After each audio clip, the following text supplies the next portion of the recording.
Jane Eyre by Charlotte Brontë. Chapter 35. He did not leave for Cambridge the next day, as he had said he would.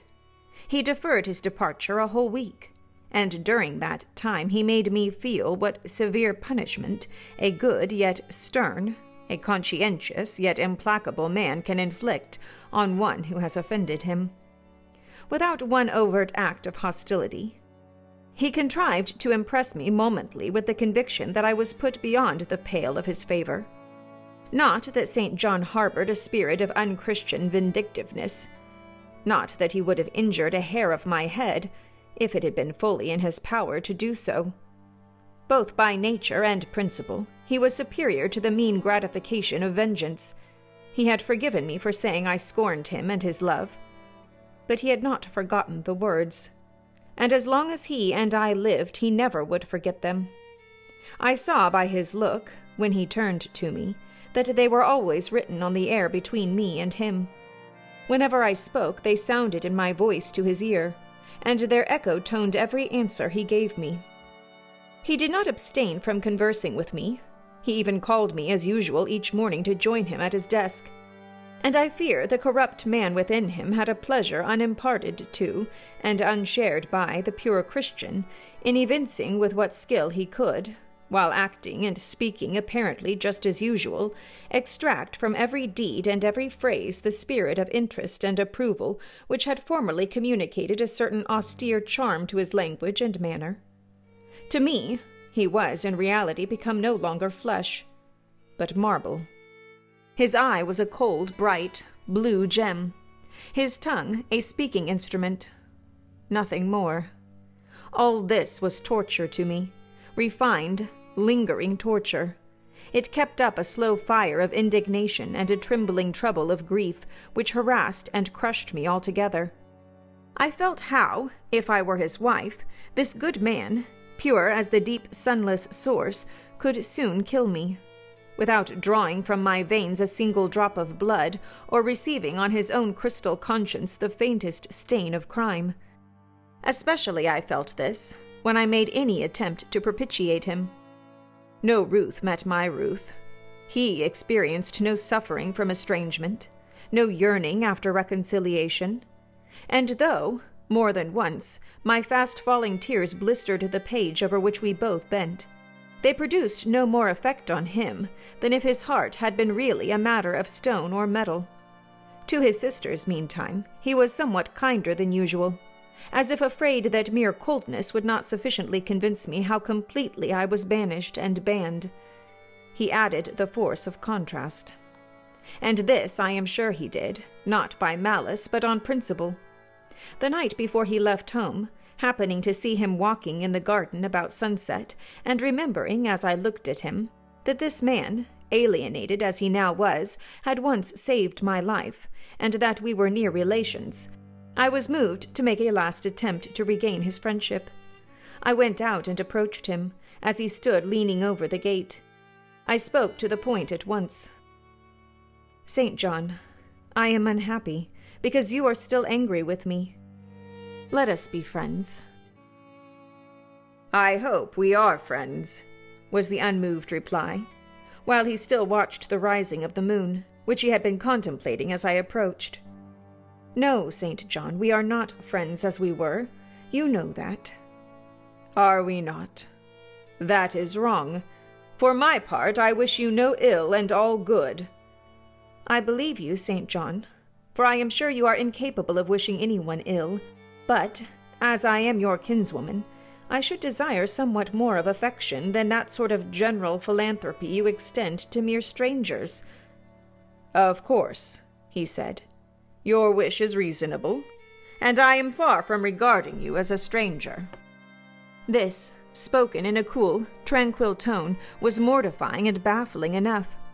Had I attended to the suggestions of pride and ire, I should immediately have left him. But something worked within me more strongly than those feelings could. I deeply venerated my cousin's talent and principle. His friendship was of value to me. To lose it tried me severely. I would not so soon relinquish the attempt to reconquer it. Must we part in this way, St. John? And when you go to India, will you leave me so, without a kinder word than you have yet spoken?" He now turned quite from the moon and faced me. "When I go to India, Jane, will I leave you? What? Do you not go to India?" "You said I could not, unless I married you." "And you will not marry me? You adhere to that resolution?" Reader, do you know as I do what terror those cold people can put into the ice of their questions? How much of the fall of the avalanche is in their anger, of the breaking up of the frozen sea in their displeasure? No, St. John, I will not marry you. I adhere to my resolution. The avalanche had shaken and slid a little forward, but it did not yet crash down. "Once more, why this refusal?" he asked. "Formerly," I answered, "because you did not love me. Now I reply because you almost hate me. If I were to marry you, you would kill me. You are killing me now." His lips and cheeks turned white, quite white. "I should kill you. I am killing you. Your words are such as ought not to be used, violent, unfeminine, and untrue. They betray an unfortunate state of mind. They merit severe reproof. They would seem inexcusable, but that it is the duty of man to forgive his fellow, even until 77 times. I had finished the business now. While earnestly wishing to erase from his mind the trace of my former offense, I had stamped on that tenacious surface another and far deeper impression. I had burnt it in. "Now you will indeed hate me," I said. "It is useless to attempt to conciliate you. I see I have made an eternal enemy of you." A fresh wrong did these words inflict, the worse because they touched on the truth. That bloodless lip quivered to a temporary spasm. I knew the steely ire I had wedded. I was heart-wrung. "You utterly misinterpret my words," I said, at once seizing his hand. "I have no intention to grieve or pain you. Indeed, I have not." Most bitterly he smiled. Most decidedly he withdrew his hand from mine. "And now you recall your promise, and will not go to India at all, I presume," said he, after a considerable pause. "Yes, I will, as your assistant," I answered. A very long silence succeeded. What struggle there was in him between nature and grace in this interval I cannot tell. Only singular gleams scintillated in his eyes, and strange shadows passed over his face. He spoke at last. "I before proved to you the absurdity of a single woman of your age proposing to accompany abroad a single man of mine. I proved it to you in such terms as, I should have thought, would have prevented your ever again alluding to the plan. That you have done so, I regret, for your sake." I interrupted him. Anything like a tangible reproach gave me courage at once. "Keep to common sense, St. John. You are verging on nonsense. You pretend to be shocked by what I have said. You are not really shocked, for, with your superior mind, you cannot be either so dull or so conceited as to misunderstand my meaning. I say again, I will be your curate, if you like, but never your wife." Again he turned lividly pale, but, as before, controlled his passion perfectly. He answered emphatically but calmly. "A female curate, who is not my wife, would never suit me. With me, then, it seems you cannot go. But if you are sincere in your offer, I will, while in town, speak to a married missionary, whose wife needs a coadjutor. Your own fortune will make you independent of the Society's aid, and thus you may still be spared the dishonor of breaking your promise, and deserting the band you engaged to join." Now, I never had, as the reader knows, either given any formal promise or entered into any engagement, and this language was all much too hard and much too despotic for the occasion. I replied, "There is no dishonor, no breach of promise, no desertion in the case. I am not under the slightest obligation to go to India, especially with strangers. With you I would have ventured much, because I admire, confide in, and, as a sister, I love you. But I am convinced that, go when and with whom I would, I should not live long in that climate." "Ah, you are afraid of yourself," he said, curling his lip. "I am. God did not give me my life to throw away, and to do as you wish me would, I begin to think, be almost equivalent to committing suicide. Moreover, before I definitely resolve on quitting England, I will know for certain whether I cannot be of greater use by remaining in it than by leaving it." "What do you mean?" It would be fruitless to attempt to explain, but there is a point on which I have long endured painful doubt, and I can go nowhere till by some means that doubt is removed. "I know where your heart turns and to what it clings. The interest you cherish is lawless and unconsecrated. Long since you ought to have crushed it. Now you should blush to allude to it. You think of Mr. Rochester." It was true. I confessed it by silence. "Are you going to seek Mr. Rochester?" "I must find out what has become of him." "It remains for me, then," he said, "to remember you in my prayers, and to entreat God for you in all earnestness, that you may not indeed become a castaway. I had thought I recognized in you one of the chosen, but God sees not as man sees. His will be done." He opened the gate, passed through it, and strayed away down the glen. He was soon out of sight. On re-entering the parlor, I found Diana standing at the window, looking very thoughtful. Diana was a great deal taller than I. She put her hand on my shoulder and, stooping, examined my face. "Jane," she said, "you are always agitated and pale now. I am sure there is something the matter. Tell me what business St. John and you have on hand. I have watched you this half-hour from the window. You must forgive me being such a spy, but for a long time I have fancied I hardly know what. St. John is a strange being." She paused. I did not speak. Soon she resumed. "That brother of mine cherishes peculiar views of some sort respecting you, I am sure.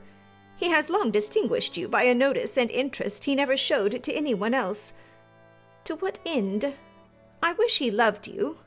Does he, Jane?" I put her cool hand to my hot forehead. "No, Di, not one whit." "Then why does he follow you so with his eyes, and get you so frequently alone with him, and keep you so continually at his side? Mary and I had both concluded he wished you to marry him." "He does. He has asked me to be his wife." Diana clapped her hands. "That is just what we hoped and thought. And you will marry him, Jane, won't you? And then he will stay in England." "Far from that, Diana. His sole idea in proposing to me is to procure a fitting fellow laborer in his Indian toils." "What? He wishes you to go to India?" "Yes." "Madness!" she exclaimed. "You will not live 3 months there, I am certain. You never shall go. You have not consented, have you, Jane?" "I have refused to marry him." "And have consequently displeased him?" she suggested. "Deeply. He will never forgive me, I fear. Yet I offered to accompany him as his sister." "It was frantic folly to do so, Jane. Think of the task you undertook. One of incessant fatigue, where fatigue kills even the strong, and you are weak. St. John, you know him, would urge you to impossibilities. With him there would be no permission to rest during the hot hours, and unfortunately I have noticed, whatever he exacts, you force yourself to perform. I am astonished you found courage to refuse his hand. You do not love him, then, Jane?" "Not as a husband." "Yet he is a handsome fellow." "And I am so plain, you see, Di. We should never suit." "Plain? You? Not at all. You are much too pretty, as well as too good to be grilled alive in Calcutta." And again she earnestly conjured me to give up all thoughts of going out with her brother. "I must indeed," I said. For when just now I repeated the offer of serving him for a deacon, he expressed himself shocked at my want of decency. He seemed to think I had committed an impropriety in proposing to accompany him unmarried, as if I had not from the first hoped to find in him a brother, and habitually regarded him as such. "What makes you say he does not love you, Jane?" "You should hear himself on the subject. He has again and again explained that it is not himself but his office he wishes to mate. He has told me I am formed for labor, not for love, which is true, no doubt. But in my opinion, if I am not formed for love, it follows that I am not formed for marriage. Would it not be strange, Di, to be chained for life to a man who regarded one but as a useful tool?" "Insupportable, unnatural, out of the question." "And then," I continued, "though I have only sisterly affection for him now, yet, if forced to be his wife, I can imagine the possibility of conceiving an inevitable, strange, torturing kind of love for him. Because he is so talented, and there is often a certain heroic grandeur in his look, manner, and conversation. In that case, my lot would become unspeakably wretched. He would not want me to love him. And if I showed the feeling, he would make me sensible that it was a superfluity unrequired by him, unbecoming in me. I know he would." "And yet, St. John is a good man," said Diana. "He is a good and a great man. But he forgets pitilessly the feelings and claims of little people in pursuing his own large views. It is better, therefore, for the insignificant to keep out of his way, lest in his progress he should trample them down. Here he comes. I will leave you, Diana." And I hastened upstairs as I saw him entering the garden. But I was forced to meet him again at supper. During that meal he appeared just as composed as usual. I had thought he would hardly speak to me, and I was certain he had given up the pursuit of his matrimonial scheme. The sequel showed I was mistaken on both points. He addressed me precisely in his ordinary manner, or what had of late been his ordinary manner, one scrupulously polite.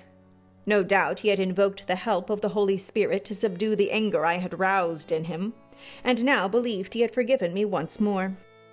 For the evening reading before prayers he selected the 21st chapter of Revelation. It was at all times pleasant to listen, while from his lips fell the words of the Bible. Never did his fine voice sound at once so sweet and full.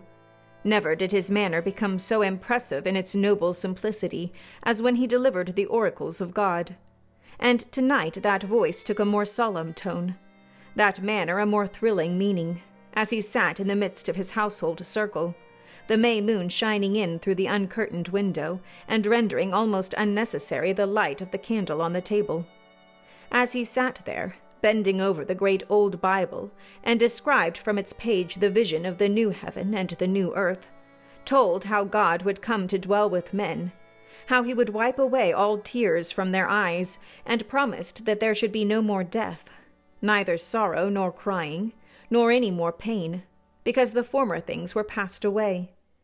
The succeeding words thrilled me strangely as he spoke them, especially as I felt, by the slight, indescribable alteration in sound, that in uttering them his eyes had turned on me. "He that overcometh shall inherit all things, and I will be his God, and he shall be my son. But," was slowly distinctly read, "the fearful and unbelieving, etc., shall have their part in the lake which burneth with fire and brimstone, which is the second death." Henceforward I knew what fate St. John feared for me. A calm, subdued triumph, blent with a longing earnestness, marked his enunciation of the last glorious verses of that chapter. The reader believed his name was already written in the Lamb's Book of Life, and he yearned after the hour which should admit him to the city to which the kings of the earth bring their glory and honor, which has no need of sun nor moon to shine in it, because the glory of God lightens it, and the Lamb is the light thereof. In the prayer following the chapter all his energy gathered, all his stern zeal woke. He was in deep earnest, wrestling with God and resolved on a conquest.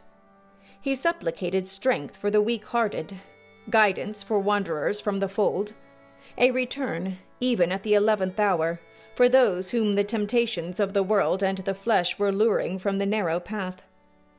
He asked, he urged, he claimed the boon of a brand snatched from the burning.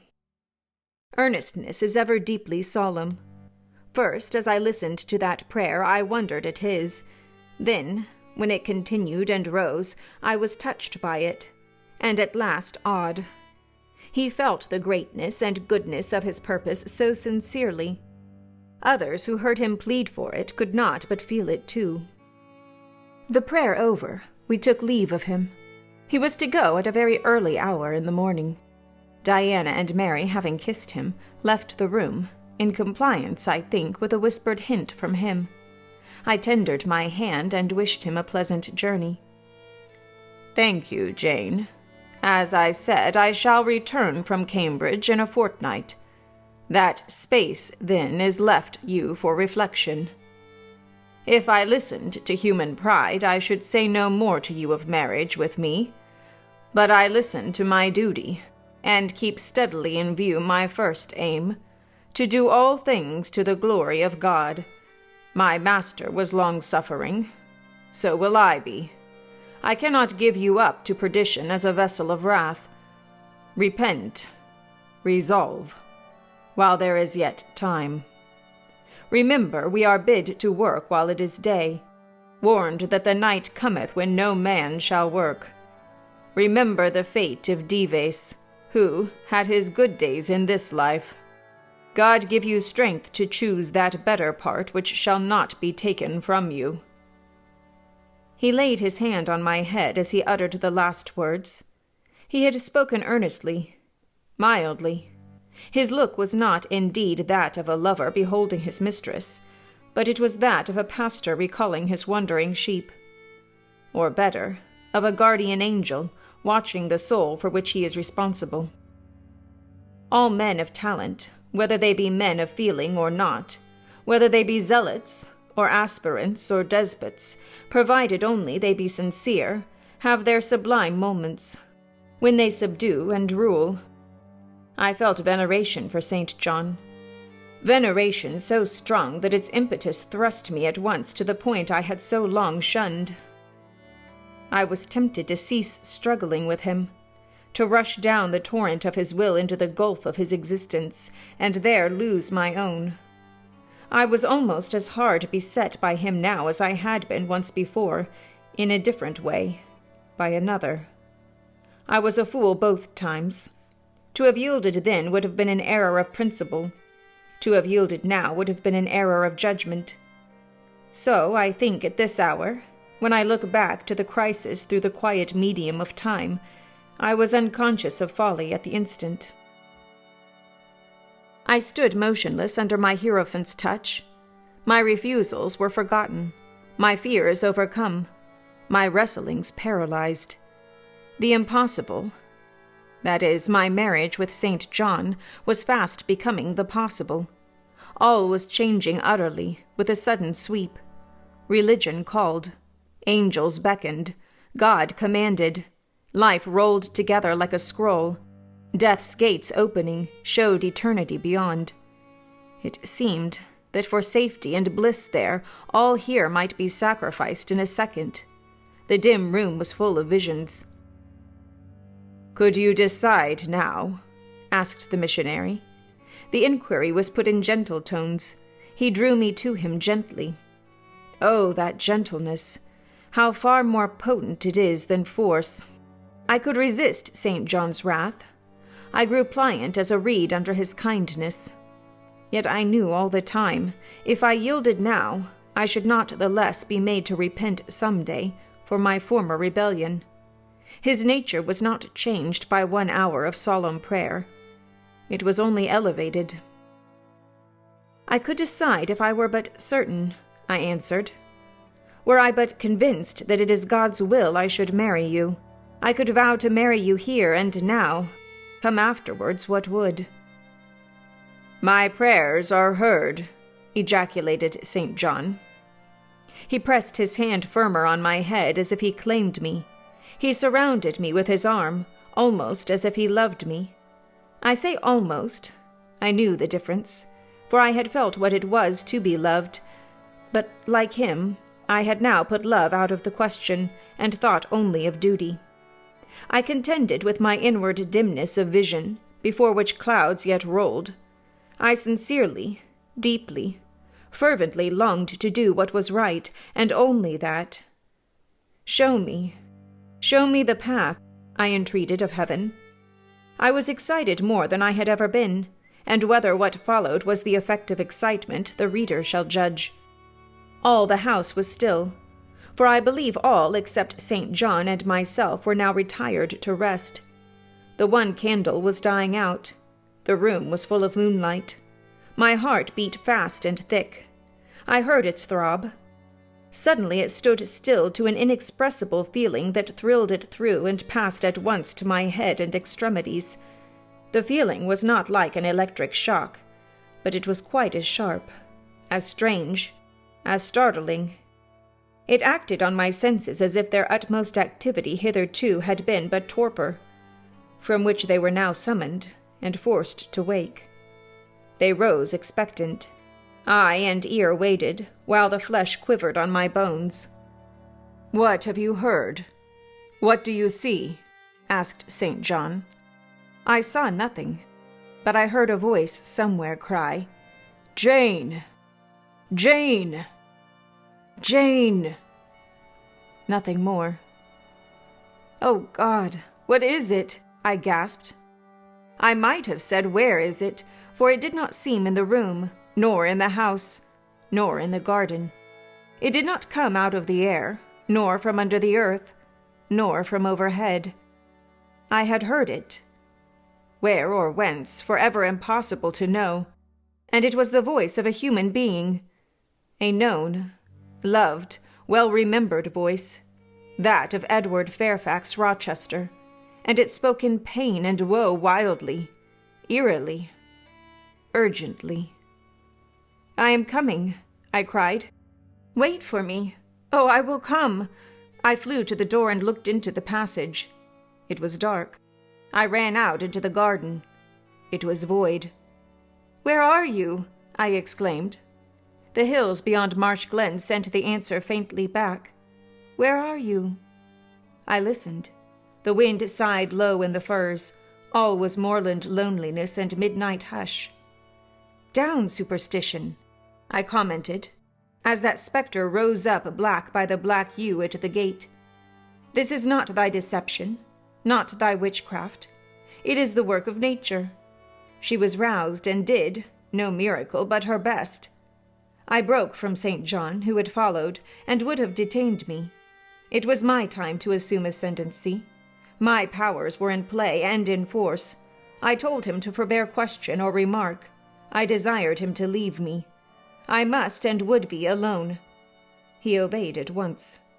Where there is energy to command well enough, obedience never fails.